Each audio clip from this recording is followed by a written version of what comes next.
Hello, my name is Osama Naga. This is the fourth presentation of infectious diseases. You can follow with me in the Pediatric Board Study Guide Infectious Diseases chapter from page 200 to page 214. My goal in this presentation, if you know viral infections very well in children, you will not prescribe antibiotics and you will feel confident to convince the parents not to give antibiotics for these cases. We'll start with human herpes virus family. The first condition is herpetic gingivostomatitis. It is caused by human herpes virus 1.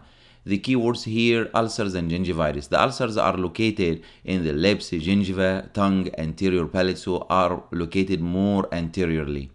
The gingiva here will be intensely erythematous, edematous, friable with bleeding, and also associated with foul smelling breath. Also, this condition can be associated with fever, and these ulcers are painful, will cause drooling, anorexia, and dehydration. The way to make the difference between herp angina caused by enterovirus and herpetic gingivostomatitis, the herp angina by enterovirus, you will see the ulcers located in the back of the throat. Both of them, they can have fever, drooling, dehydration, and they are painful, but the herpetic gingivostomatitis, the ulcers located more anteriorly and the gingiva usually involved. Management is pain control, rehydration. Oral acyclovir will shorten the course and the symptom will resolve more rapidly, and you will decrease the spread of the virus to the surrounding area. Herpetic keratoconjunctivitis is a serious eye infection with herpes virus type 1 most commonly, and this usually presents with blisters, vesicles, erythema around the eye, causing eye pain, blurring of vision. And this infection can cause keratitis, acute retinal necrosis, and vision loss. This is the second most common cause of blindness worldwide. If you do not treat this condition early and on time, this can cause vision loss.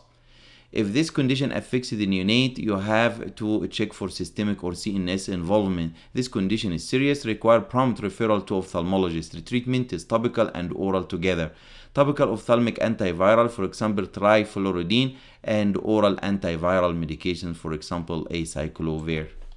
Herpetic Whitlow, it's a herpes viral infection of fingers and thumb. The most common location is the distal phalanx.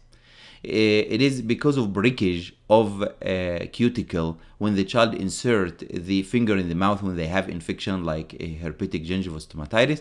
The herpes virus will be inserted and will cause erythema, blisters and pustules, paronychia, pus, and this usually will heal within 2 to 3 weeks. Herpes virus 2 can cause that in adolescents. When you see the pus, you will always attempt to do incision and drainage. You need to know that incision and drainage in this case will make it worse. So incision and drainage in case of herpetic Whitlow is highly discouraged because will make it worse in most of the cases. Oral antiviral medications are optional and are used in extensive disease. How would you make the difference between herpetic Whitlow and hand-foot-mouth disease? Hand-foot-mouth disease, you will see blisters and lesions in other areas in the body, but not just in the finger. Remember that herpetic Whitlow commonly affect the distal phalanx. Herpes Gladiatorum, from the name, is a disease of a wrestling player, affects the face and extremities or exposed areas. The contaminated saliva with herpes virus will be inserted through the abraded skin of an opposing player and will cause painful and contagious blisters. If this affecting the wrestlers, the name is Herpes Gladiatorum, and if it's affecting the rugby players is Herpes rugbyorum. This is a 16-year-old boy wrestling player presents with painful blisters in the left ear. Oral acyclovir is recommended in outbreak or valacyclovir. In cases of recurrence, you can use acyclovir suppression therapy to prevent the recurrence. These players, they are not allowed to go back to play until all these lesions are crusted over and disappeared. Herpes labialis is a very common manifestation of human herpes virus type 1, causing recurrent or official herpes, or well known as fever blisters or cold sores. The most common location is outer vermilion. Causing blisters, crusting, bleeding is very annoying. And recurrent lesions or recurrent oral lesions is recommended to start to initiate treatment early with high dose of valacyclovir or famciclovir. Significantly will reduce the time to healing and expedites resolution of pain and tenderness. Genital herpes, it is caused by herpes virus type 2.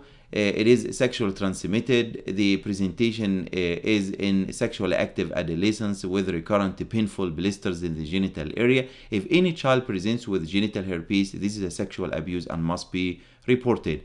Complications, urinary retention, psychological morbidity, also can cause aseptic meningitis. Treatment, acyclovir. You can use or you can do chronic suppressive therapy if the adolescent cannot tolerate the recurrence.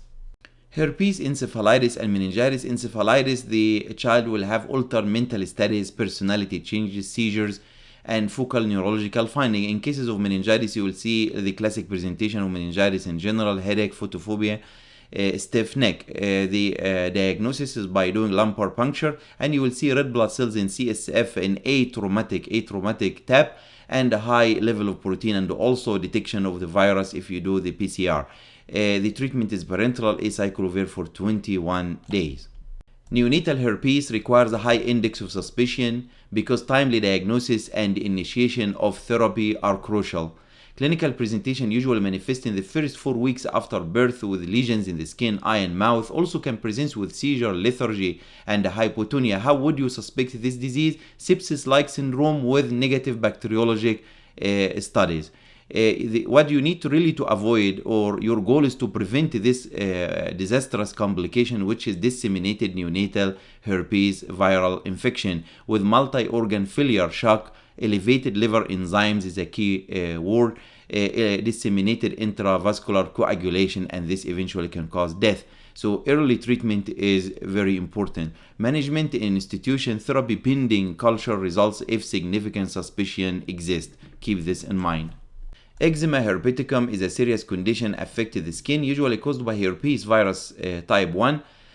Affects vulnerable skin with breakage of natural barrier stratum corneum, like cases of atopic dermatitis or eczema, burns.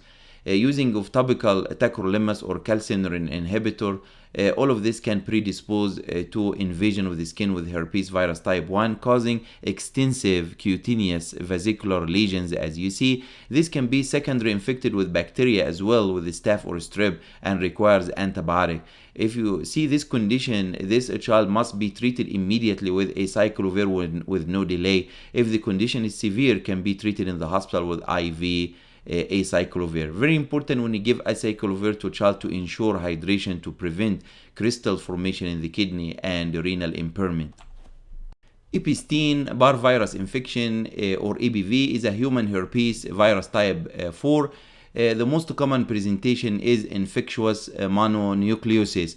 The presentation is fever, significant throat pain, more than streptococcal pharyngitis, a significant enlargement of tonsils and usually covered with exudate, and this can cause airway obstruction, difficulty breathing, and difficulty swallowing. In this case, you may need to give dexamethasone to help with the enlargement and obstruction.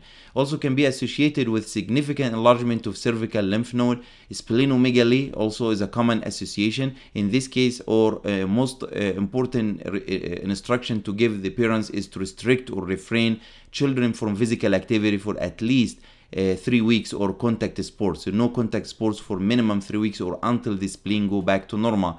Also can be associated with fatigue, malaise, and rash. It is very difficult to differentiate this disease from streptococcal pharyngitis. So it is very important to do throat culture testing in order to confirm your diagnosis. Monospot test is very helpful in this case, but is not helpful in children less than 4 years of age. The most helpful test is serological test, is IgM antibodies, viral capsid antigen for EBV virus. This is very helpful at any age. Management is supportive, and again remember to refrain children from physical activity for at least 3 weeks or until the spleen is back to normal. Very important to know that EBV virus can be associated with hemophagocytic syndrome, nasopharyngeal carcinoma, Burkitt lymphoma, or Hodgkin disease. Congenital cytomegalovirus infection is a high-yield infection caused by cytomegalovirus. Presents after birth with microcephaly, periventricular calcifications. In cases of toxoplasmosis, the calcifications will be diffused throughout the brain, but here is periventricular. Cytomegalovirus is around the ventricle. chorioretinitis, strabismus, microphthalmia, and optic nerve atrophy, intrauterine growth restriction, hypotonia, prematurity, jaundice, hepatosplenomegaly, thrombocytopenia, petechiae, and purpura. Sensory neural hearing loss is a high yield. Even if the infant or newborn passed the hearing test in NICU before discharge, very important to know that 7 to 15% will develop progressive sensory neural hearing loss later in childhood. So long-term follow-up is very important, and repeated hearing test.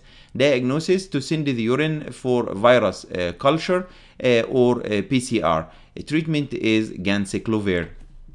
Varicella-Zoster virus or chickenpox is a highly contagious viral infection caused by Varicella-Zoster virus. Spread via airborne droplets, also can be transmitted from the mom to the fetus and can cause congenital varicella syndrome. The common presentation of a chickenpox is different stages rash, red macule, and this macule become raised or papule, filled with clear liquid or vesicles, and this liquid become cloudy or become pustules and crusted. So you will see some areas with macule, another area with papule, vesicles, and another crusted. This is the key word or the key presentation of a chickenpox, and usually pruritic or itchy. This child cannot go back to school until all the rash crusted over. Common complication: bacterial superinfection, cerebellar ataxia. In severe cases can cause encephalitis. Bacterial superinfection, this is the only time you will need to give antibiotics. Otherwise, no role for antibiotic in this infection. Shingles or Herpes Zoster in children, how this develop: reactivation of dormant virus residing in cells of the dorsal root ganglia, and this will develop to vesicle. This vesicle is usually unilateral and grouped together as you see here, and on erythematous base to adjacent dermatomes, usually associated with mild pain and pruritus or itchiness. The pain is usually mild in children but more severe in adults and elderly. So in this case, or because of that, there is no need to give antiviral therapy in healthy children. It will resolve and will disappear with no medications. Pain control, control of itchiness, and back to school when all lesions crusted over. Congenital varicella syndrome is a rare complication of varicella. The presentation is intracranial calcifications, cortical atrophy, intellectual disability, seizure, chorioretinitis, cataract, low birth weight. The key word for this disease is cicatricial scarring of body or extremities. You need to remember this word for congenital varicella syndrome. Very important: if the pregnant woman exposed to varicella or infected with a chickenpox, the baby has to be provided with appropriate prophylaxis depending on the timing of exposure. Roseola Infantum is very common in pediatrics. It is caused by human herpes virus type 6, is well known as exanthem subitum or sixth disease as well. The most common age of presentation between 6 months and 2 years of age. The classic presentation is fever. For 3 to 4 days, the fever can be as high as 104 to 106 Fahrenheit, 40 to 41 Celsius. When the fever disappeared, the rash comes after, and the rash is maculopapular rash, appeared all over the body, and the rash is not itchy, is not bothering the child. The child is acting completely normal, just the rash is frightening to parents. When the child presents to you during this time, the fever is usually high, and there is no urge to give antibiotics for this case because this can be very confusing afterward. So if your physical exam is normal, the ears are normal, lungs are clear, the child is not vomiting, the child is acting normal when the fever is down, there is no need to give antibiotics. You just reassure the parents, teach the parents about possibility of appearance of rash afterward, and no need to give antibiotics for this case. This case can also be associated with febrile seizure. You need to teach the parents about this possibility. Respiratory symptoms, vomiting, diarrhea also can occur. Management is mainly supportive. Erythema infectiosum or fifth disease. It is caused by parvovirus B19. The presentation or the classic presentation is rash, and the rash is commonly appear on the face as bright red facial rash and is well known as a slapped cheek. Looks like if the cheek was slapped, and this is also well known as slapped cheek disease. And also the rash appears on the arms and legs as lacy maculopapular rash, erythematous, and pruritic. This rash is not contagious. So once the rash appears, this child is not contagious anymore, is not infectious. And this rash does not discommate and may recur or exacerbate on sun exposure or with hot showers. The rash lasts for 2 to 4 days, can be associated with fever, malaise, myalgia, headache, arthritis, or arthralgia. Aplastic anemia occurs in children with underlying bone marrow disease or hemolytic anemia, for example, spherocytosis or sickle cell anemia. Healthy children, they do not develop aplastic anemia because they have enough reserve to recover from bone marrow suppression with parvovirus B19. But the children with bone marrow disease or hemolytic anemia, they suffer the most from this virus. Treatment is supportive and the child can go back to school with this rash because this rash is not contagious. Adenovirus. Adenovirus is a very important virus to learn. This virus can cause fever, rhinorrhea, cough, tonsillitis, and this tonsillitis is exudative and can be confused with streptococcal pharyngitis. Again, testing and throat culture is the key. Cervical and periauricular lymphadenopathy can be associated with pneumonia and even otitis media. Very important to know that adenovirus can infect the eye and throat at the same time, so can cause fever, conjunctivitis, and tonsillitis. So when you have eye infection and throat infection together, this is viral. This is a very common association with adenovirus, or well known as pharyngoconjunctival fever. The treatment is supportive ibuprofen or Tylenol for pain and fever. Very important to know that adenovirus can cause prolonged fever, can be associated with leukocytosis and elevated ESR and CRP, and this can be confused with bacterial infection. So very important to keep in mind. So if you have eye infection and throat infection, the most likely cause is viral, especially adenovirus. If you have eye infection and the ear infection together, the most likely cause is bacterial, especially non-typeable Haemophilus influenza bacteria. Influenza virus infection. This virus infection common in winter time and it can be associated with morbidity and mortality. We have two types here, type A and B. There is a C but is rare.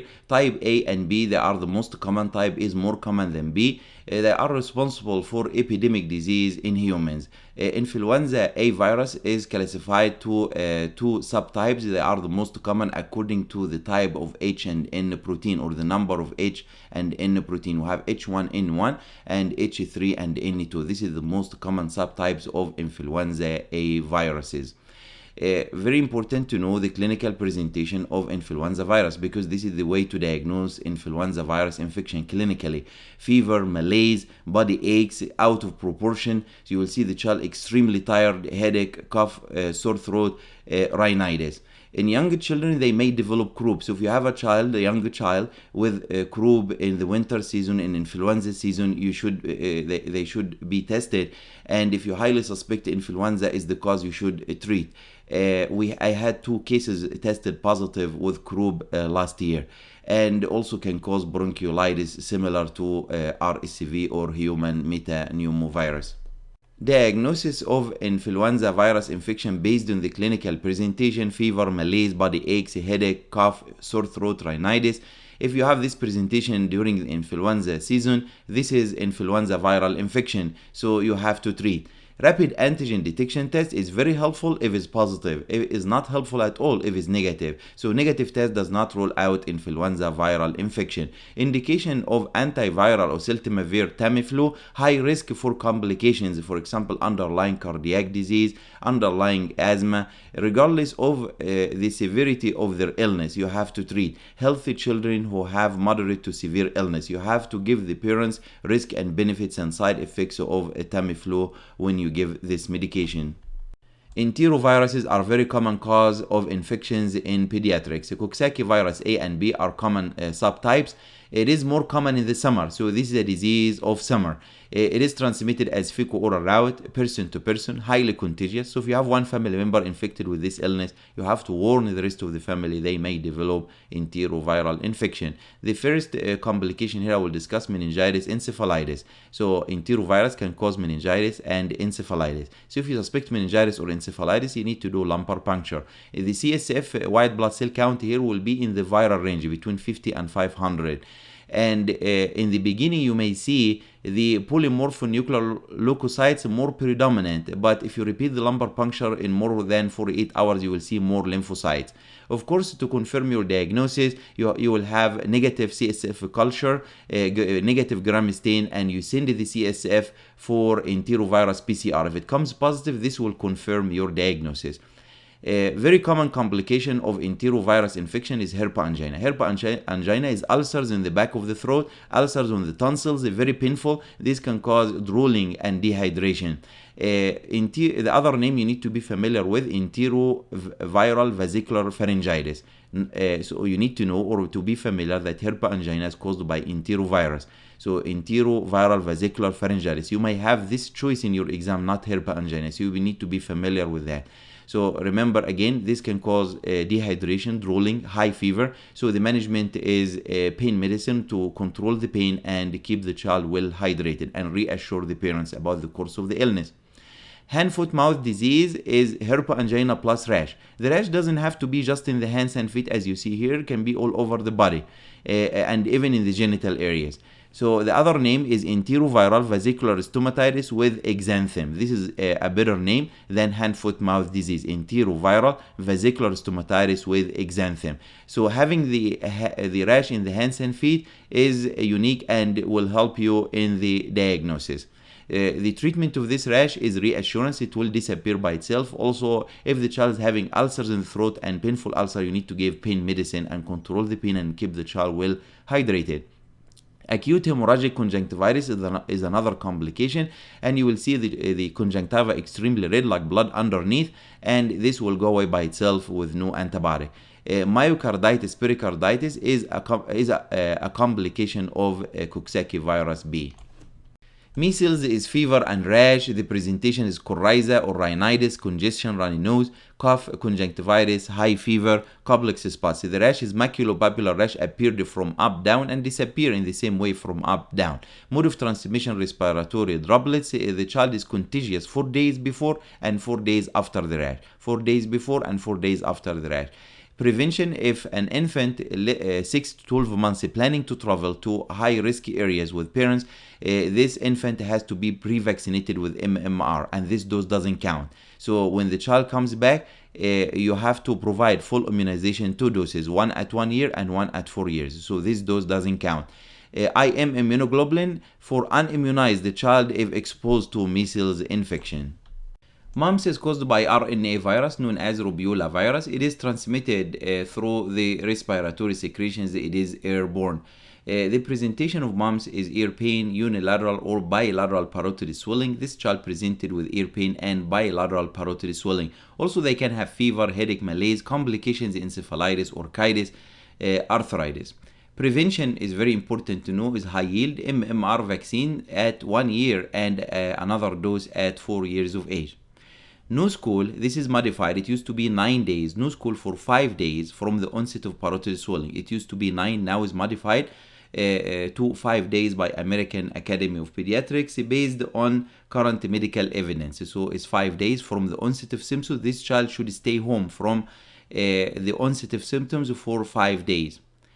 Unimmunized children in school for any reason or daycare, they have to stay at home for 26 days from the last case in the school or daycare. This is very important. This is high yield.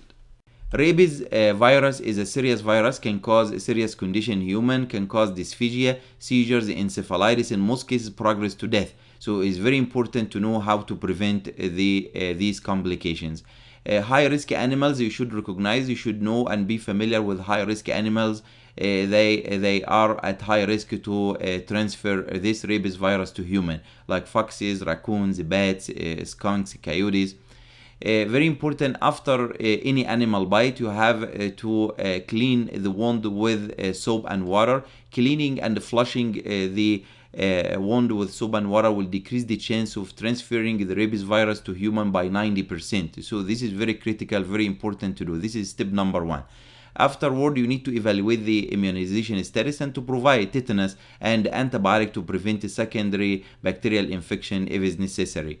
Once you recognize there is a bite from high-risk animal to transfer rabies to human, all these wild animals, you have to provide human rabies immunoglobulin. Half of the dose usually infiltrated at the site of the bite, and the rest will be intramuscular. Then you give rabies vaccine. Rabies vaccine will be, the first dose will be given immediately after exposure. Then at day number 3 you give the second dose, then a third dose at 7, then the last dose at day 14. We'll discuss the dogs and other consideration about rabies virus in the next slide. Bites from domestic animals such as dogs, cats, and ferrets. You have to observe the animal for 10 days for signs of illness. If the animal remain healthy, no treatment is administered. So prevalence of rabies in domestic animals is extremely low. But you have to follow the recommendation of local public health in your area. West Nile virus, typically seen in the spring and summer, transmitted by mosquitoes. Most cases are asymptomatic but may present with flu-like symptoms, fever, headache, altered mental status, nerve pulses, coma, or even death. Diagnosis from the clinical presentation, history of mosquito bites, especially in areas with West Nile virus, and also serology. You will see antibodies to West Nile virus will be elevated either in the serum or CSF. Treatment is supportive and mainly the most important step to prevent mosquito bites. Dengue fever is caused by dengue virus. It is transmitted by Aedes aegypti. It is seen in spring and summer in endemic areas like in Latin America, Puerto Rico. The key for the diagnosis: suggestive symptoms of dengue fever and history of travel to endemic areas. This is your key for the diagnosis, or history of mosquito bites. The suggestive symptoms: severe muscle and joint pain, irritability, headache, retroorbital pain, rash, fever, vomiting, diarrhea, cough. This can be associated with leakage of plasma and extravasation of fluid to third space, and hypovolemia, pleural effusion, hematuria, gastrointestinal bleed, seizures, and death. Laboratory finding: leukopenia, thrombocytopenia, modest elevation of liver enzymes. You are able to isolate the virus from the serum, from the blood, and also you can test the antibodies IgM and IgG for dengue virus. It will be elevated in this case. The treatment here is supportive. Hepatitis A virus infection is the most common cause of viral hepatitis worldwide. The classic presentation: jaundice, malaise, anorexia, fever, nausea, vomiting. It is transmitted fecal-oral. So the way to prevent this virus is frequent hand washing, either for people or for the food handlers, specifically for the people they handle food or they sell food. Also, if you are traveling to endemic areas, you have to watch what you are drinking and what you are eating.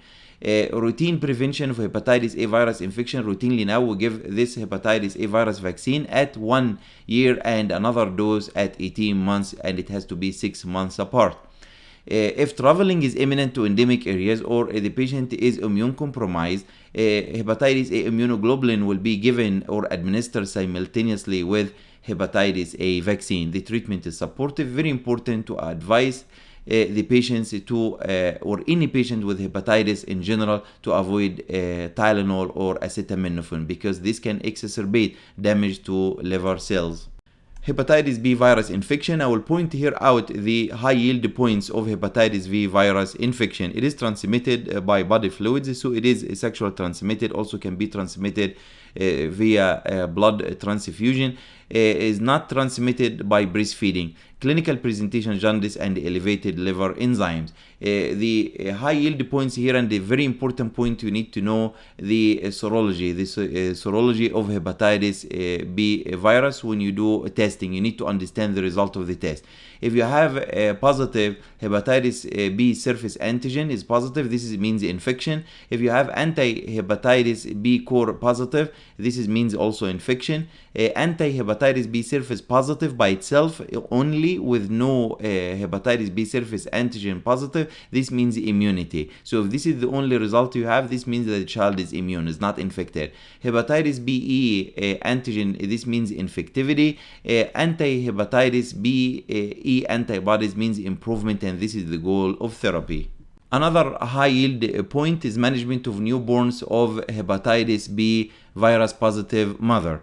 Prophylaxis should be provided or must be provided in the first 12 hours after birth. The first 12 hours, this is very important. What you will give immunoglobulin plus active immunization. The first dose of the vaccine followed by complete hepatitis B virus vaccine schedule. Very important to know, breastfeeding does not increase the risk of transmission. Hepatitis C virus infection. Hepatitis C can cause serious liver disease with advancing age and hepatocellular carcinoma. The point I would like to make here, management of infants born to mothers with hepatitis C virus infection. Most experts recommend waiting until after age 12 months to test these infants. Why? Until the antibodies from the mom or from the mother to be cleared from the circulation of these infants. What test to order? Anti-hepatitis C virus antibodies. This is the first line. This is the first diagnostic line for hepatitis C infection. At what age to order? At 15 to 18 months, after 12 months. If the family desired to test the infant before 1 year of age, this is the test to order hepatitis C RNA. 95% of infants exposed will be uninfected. Treatment is rarely needed until the second decade of life. So there is no urge to test the infants or these infants in the first year of life.